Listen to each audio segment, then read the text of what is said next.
Hey everybody, welcome to the Scottish Summit. My name is Dean Schuster and you are at the Soviet Space Program Talk. Now, before we go ahead and continue, I want to make sure we're thanking sponsors for the conference. Script Runner, DQ Global, Proximo 3, Red Spire, Agilicis, and Hitachi Solutions. Thank you very much for supporting the Scottish Summit. This is me, Dean Schuster. You see me here as well. Now you can reach me online at Experience Dean on Twitter. I actually run a company and own a company called True Matter. Now we do only UX, all user experience, all the time. We solve really complex digital product problems. And I'm very excited about what I'm going to talk to you about today. We're going to delve into the realm of the Soviet space program. I'm a total space nerd. I've really enjoyed learning about this my whole life. And I'm also a person who defines and envisions and makes digital products. So today, believe it or not, we're going to be talking about what the Soviet space program taught me about digital product development. I'm totally serious about this. This is what we're going to talk about, and it's going to be great. Now, it's amazing to me how things that happened 60 plus years ago in the USSR can inform what we're doing today, making digital products. But it totally can. So let's go back in time for a minute. Let's go back to 1968. And two tortoises, two cute little steppe tortoises made history. The Soviet space program launched these two little dudes out into space, and they're the first Earthlings to ever fly around the moon, all right, and come back. And this was a first for the Soviets. Really, they were quite used to being first at really anything in space. And this was the craft. The craft was called the Zond 5, right? It flew around the moon just as planned. But then things kind of went badly. You know, the re-entry went wrong. And instead of landing in Kazakhstan like it was supposed to, it ended up splashing down in the Indian Ocean. Now, the United States sort of got wind of this, and the CIA knew about it, and they rushed boats out to see if they could get a glimpse of this Zond 5 capsule. And they did. They got there just before the Soviets could reclaim it from the sea, and they took pictures of it. And these are the pictures they got. And when we looked at these pictures, when we studied the pictures of the Zond 5 in America, we learned something that we had actually suspected now for years. We all but knew it, that Soviet technology was far, far behind American technology in 1968, right? The Soviets were simply at their last gasp. 3 months after the Zond 5, Apollo 8 circles the moon, and it has astronauts on board, not just turtles. And the Soviet Union then abandons all attempts to try to reach the moon before the Americans. So the question I ask is, what went wrong for the USSR? And more to the point, what can we learn from the Soviet space program that could teach us lessons today? And I said, I'm a digital product guy. I'm a user experience guy. I want to know what these sorts of engineering problems and program problems can teach me about what I do today, because they totally can. There are really uncanny similarities between the Soviet space program and sort of what we do every day, right? Both are centered in high-tech engineering, right? But both have a distinct design component to them. Both fields, the space program and the internet information revolution, they burst onto the scene, and they really captivate nations, they captivate whole economies. In fact, the internet as we know it sprang from the space race. both activities, attempting to get to the moon, attempting to beat the other in a space race, to make digital products, they're about making. We're making something that has a purpose. It has a wider context. For the space race, it's politics, it's propaganda. For digital products, it's the market, it's corporations. So let's dive in a little bit and learn about where this all came about, because it's going to tell us a lot about why the Soviets did what they did and how they acted. So we're going to get some background. We're going to talk about the space race. Now, if you are, a millennial, generation X or Y, maybe we do need to explain this to you. It's before your time. So let's go ahead and let's step back and get to the bottom of it. Now, we're going to go all the way back to World War II. Now, if you remember your history, at the end of World War II, the Soviets are the army that gets into most of Germany, and they reach Berlin first, and they capture a lot of stuff and a lot of people. One of the most important things they capture are all the V-2 rockets that the Germans had developed, and a lot of the rocket scientists. They immediately saw, wow, rockets. We need to focus on this for our military. Now, it goes further, of course, right? Because the United States and Soviet Union immediately became nuclear powers, really close to each other at the end of the 40s.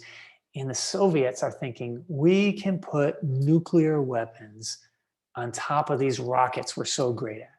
And they end up developing nuclear missiles. They end up developing ICBMs, intercontinental ballistic missiles, massive rockets that can go a very, very long way.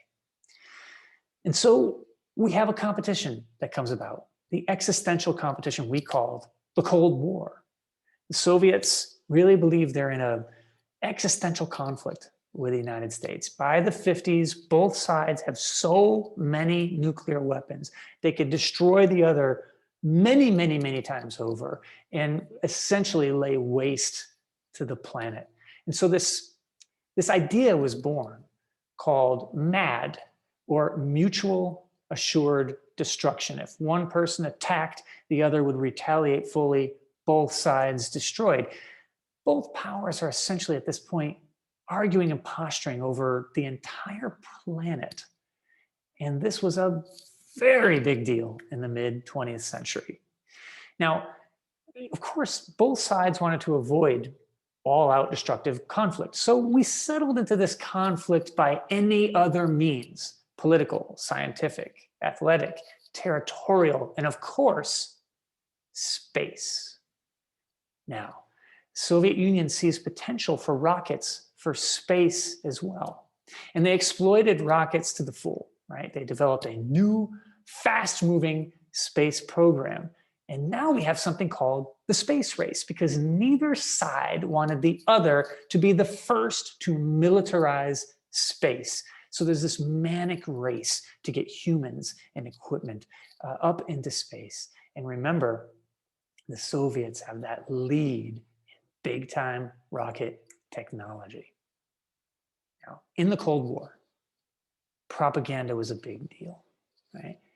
Showing any kind of superiority became almost an end unto itself. Now, the Soviet Union, they already built the substantial internal propaganda apparatus, and they used it to the full in terms of space. They wanted to publicize their power in this realm. Super, super true of space, because it had captured the imagination of the entire world. Why not go for it for all the propaganda power you can get? Because the ultimate goal of the space race is nothing less than the moon, right? This is the holy grail of the space race, the main goal, the pinnacle achievement, one could argue, for humanity, the ultimate winner-take-all prize in the Cold War. In this war, the Soviets strike first. In 1957, they launched the first ever satellite, Sputnik 1. To orbit around the Earth. And it is no exaggeration to say that this freaked out the Americans. It's like 12 years after the end of World War II, and there is a Russian-Soviet satellite right above us, and they're starting the militarization of space. That was the idea back in the time. Sputnik 1 wasn't the only first for the Soviet Union. They were first to a lot of stuff, nearly every early space milestone, in fact.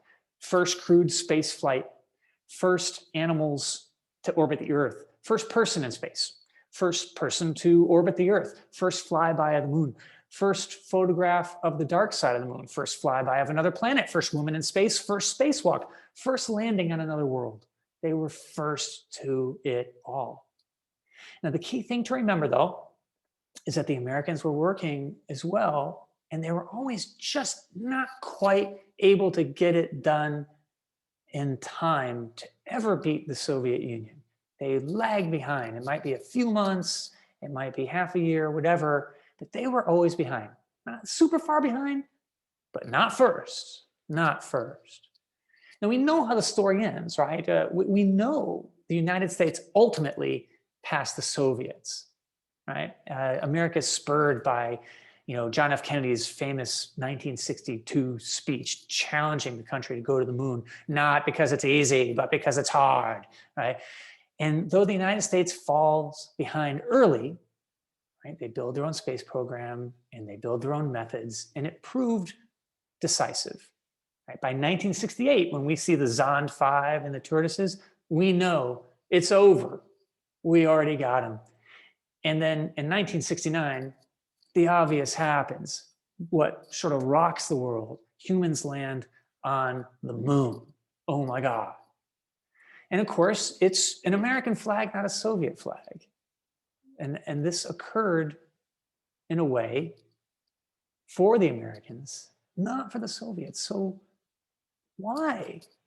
Why did it end up the way it did? That was the question I asked myself as I dove into it. Why didn't it go the other way? So I want to learn from this. And I began delving into it. And slowly but surely, I also began to see how it paralleled what I do for a living, right? The more I looked at the space race, the more parallels I saw with digital product development. So today I'm going to go over some of the cautionary tales from the Soviet space program. I'm just going to share a few. There's so many. But I wonder if while I say some of these things, you start thinking if things ring with an air of familiarity. So let's start off and talk about speed. Let's talk about speed. Because the Soviets were very serious about going fast. They were very serious about being first. They threw everything into the effort to be fast and to be first. They bulldogged it. They bootstrapped it. The Soviets worked under unconscionable time pressure that you cannot even imagine in the worst deadline you've ever worked on. They worked so fast, they weren't testing everything prior to launch. Dates relentlessly drove advances.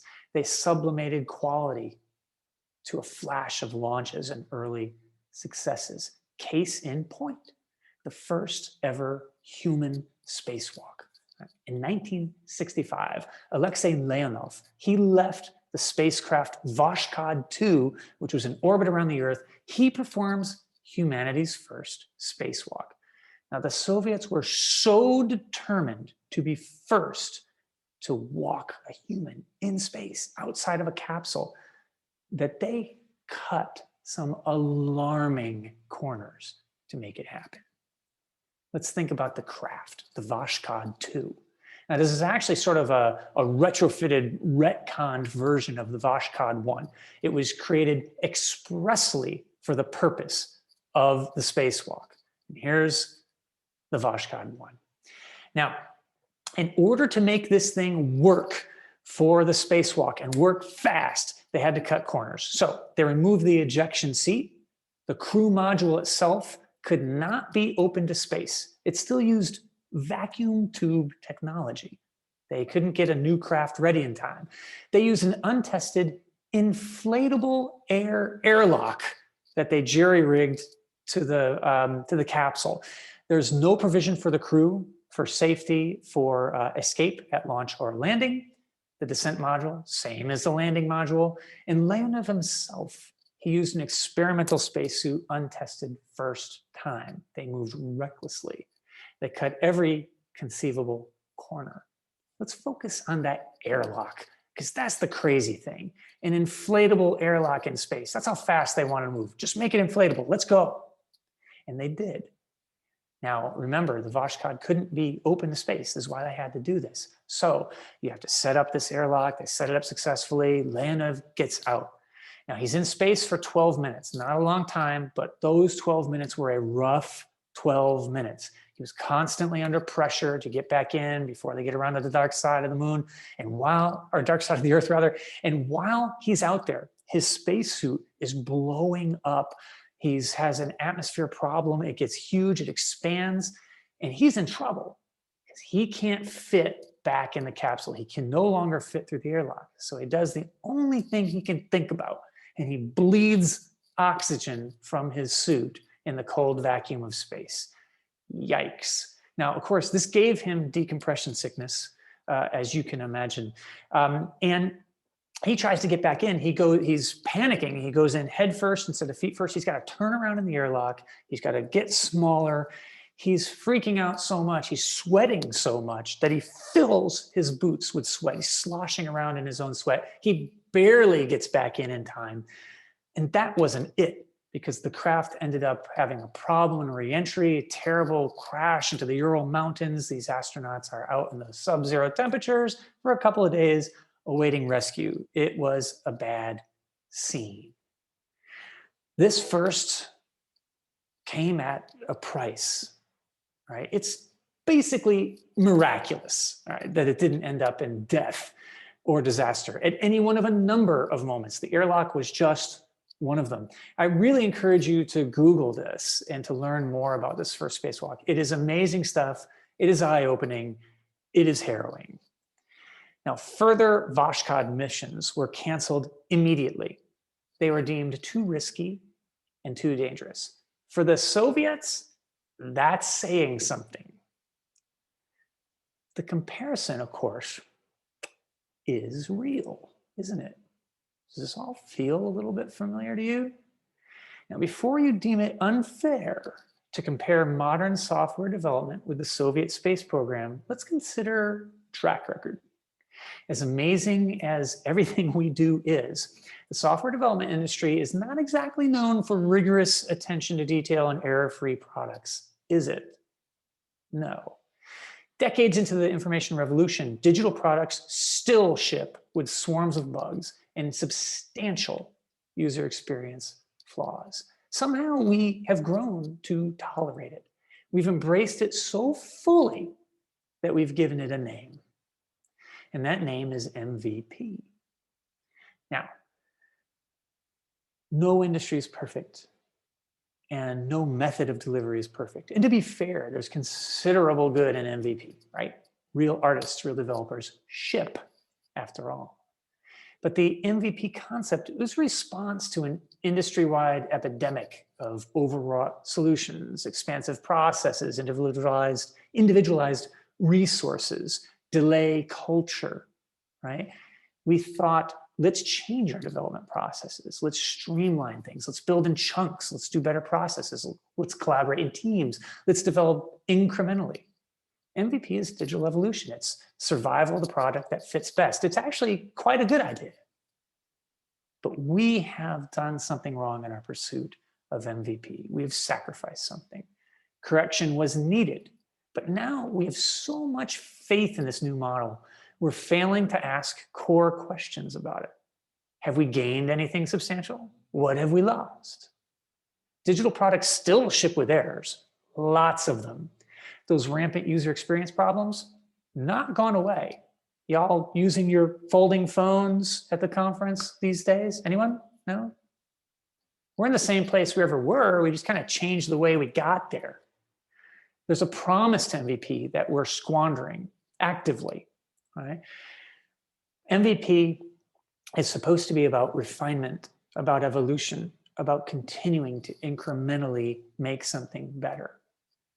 In my experience, in the experience of our company, most products that we've worked with that are MVP based, they're shipped and they're not evolved much. Product teams feeling the crunch of budget and time, and they move on to the next MVP. That happens a lot. We got to do better.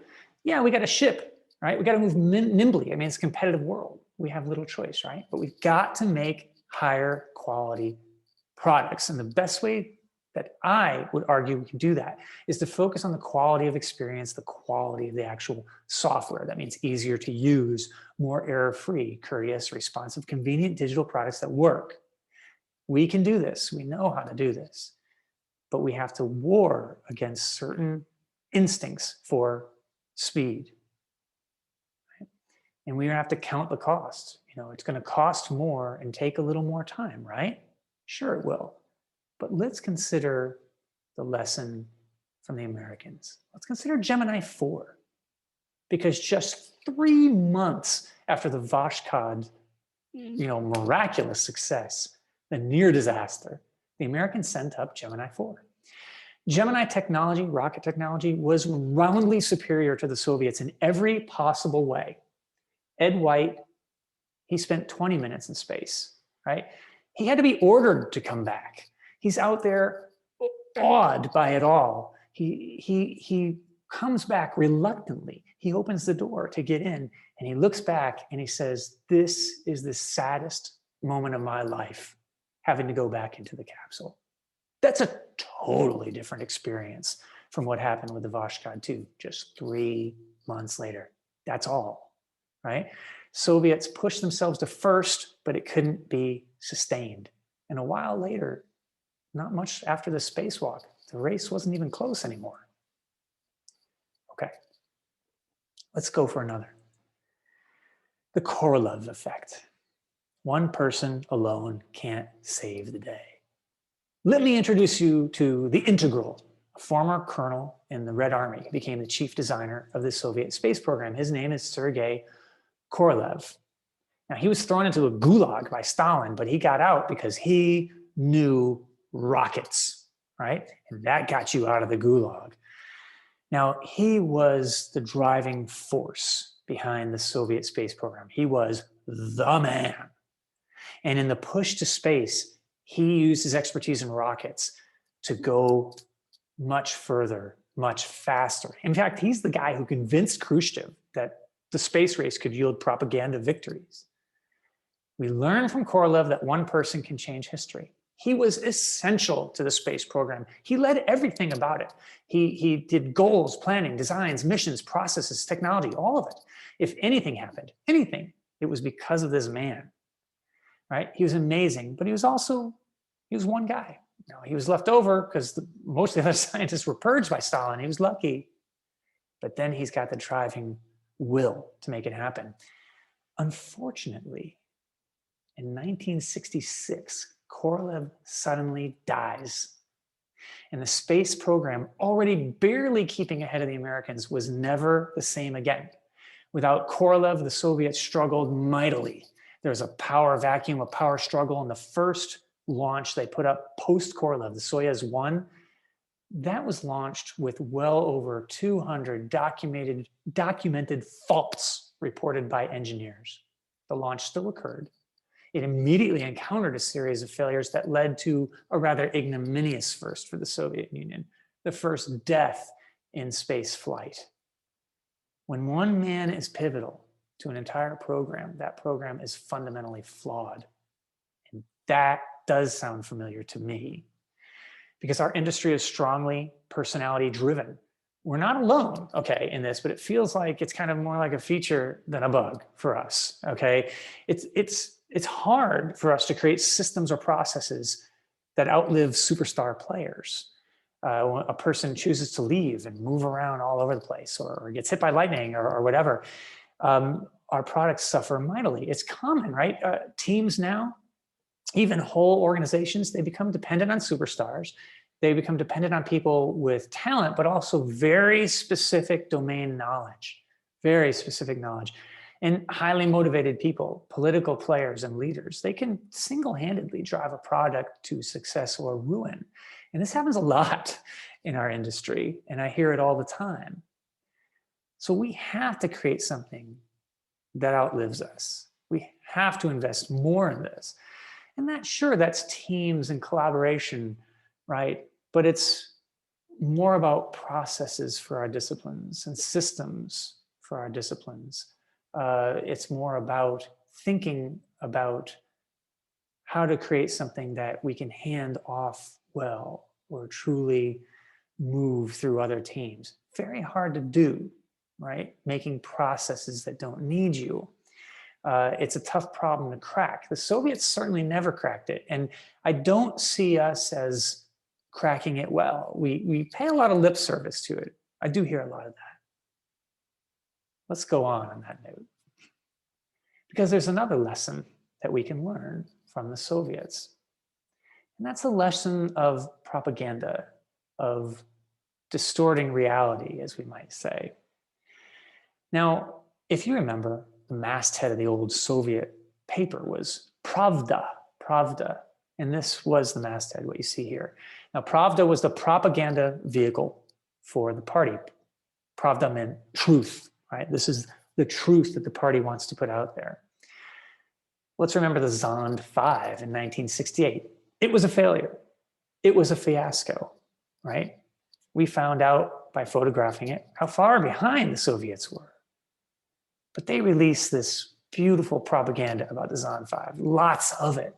In fact, this glorious commemorative stamp celebrating Zond 5's victory. But what victory? It was just a last gasp propaganda win. I mean, look at the year they put out this stamp. 1969, they're putting out the stamp about the Zond 5 when the Americans are walking on the moon. The Soviets were super invested the whole way along on space Pravda, and they were really, really good at it. I mean, existentially wonderfully good at it. I mean, from an artistic perspective, the stuff they put out in terms of these wonderful posters that they put forward for the population are amazing. And they tell us a tale about a society with such value in capturing the imagination of space and being first, that they're devoting tons of effort into rallying their whole population around it, into proclaiming to the world that their way is the better way. And this is just a sampling of the work they put together. You can Google this stuff too. It's glorious stuff. It's amazing. And the Soviets were using it to drive reality, right? Because the goal of all propaganda, right, is to drive reality by the force of will. And in so doing, you're sort of motivating or manipulating others, in this case, the population, into remaining fully committed, fully on board. You're trying to wrestle chaos into order that you dictate, that you control. And it is control. So the truth of what was happening with Pravda and the space program was only tangentially related to what was really happening or to the announcements, right? The Soviet space program drove artificial timelines based on important anniversaries of US progress, not based on safety. They're driven by fear of competition, not quality. Announcements reinforced underlying system and philosophy itself. These things became more important than the thing. Political concerns superseded technology, safety, schedule, people. Quality was not a primary concern. Familiar, no. I know it's familiar to you because it's familiar to everyone I've ever talked to who works on digital products. Propaganda is not the exclusive province of countries.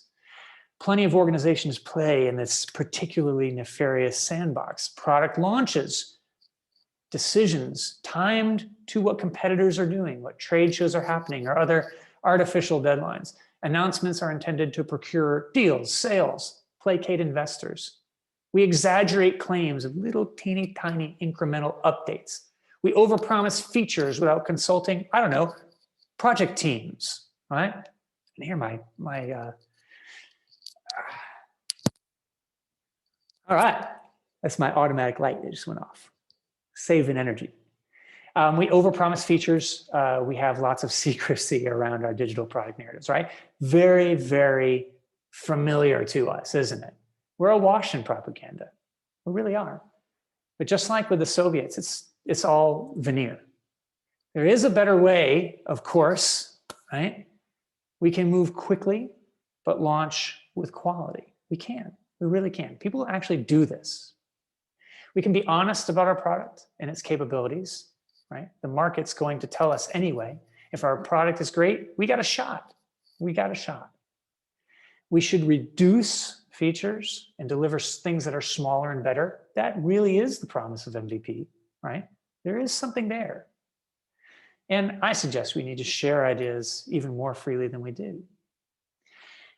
Propaganda will never make products better. It can't. It can't. Okay, let's talk a little bit about lessons that we can take away from a large scale from what the Soviets did.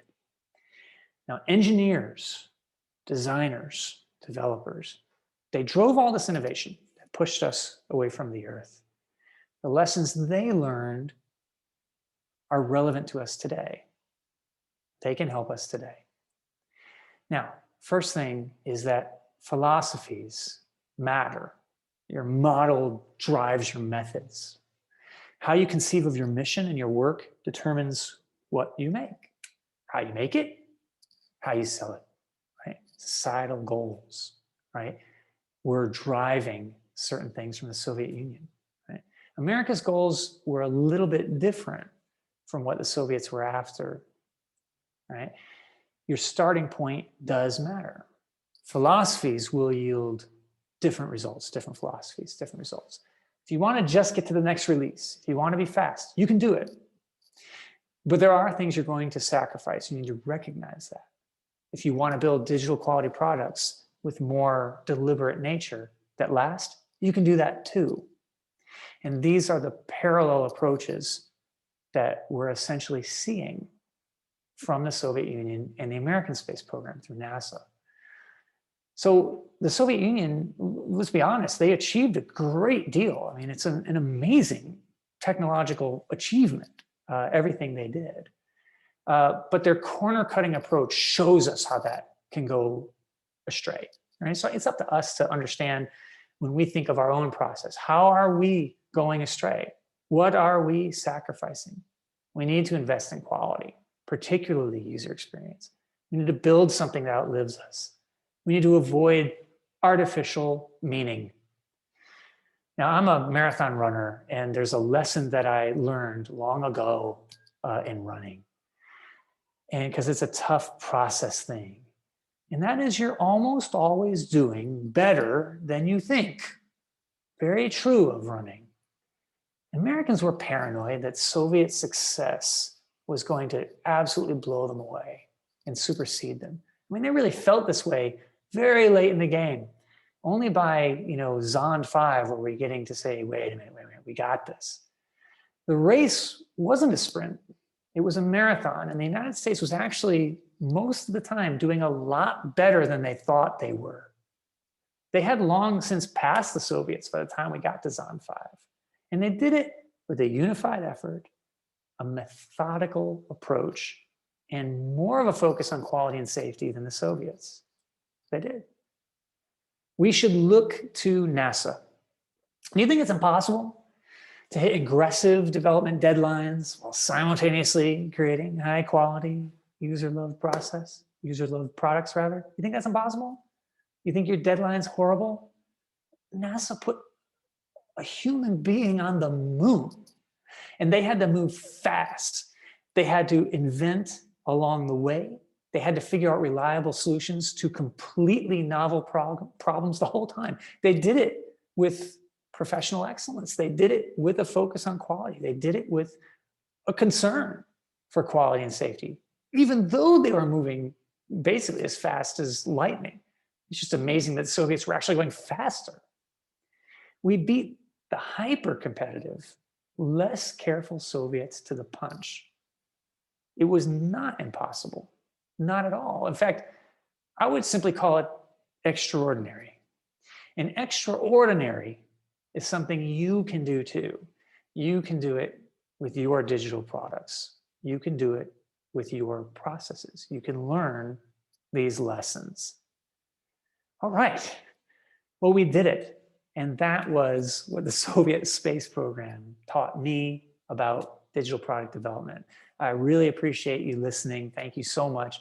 You can reach me online if you want to ask me any questions about this or just talk about it. Space nerd to space nerd. You can get me an email and through my site. And of course, like everyone else, we have a blog where we actually wrote this story to begin with.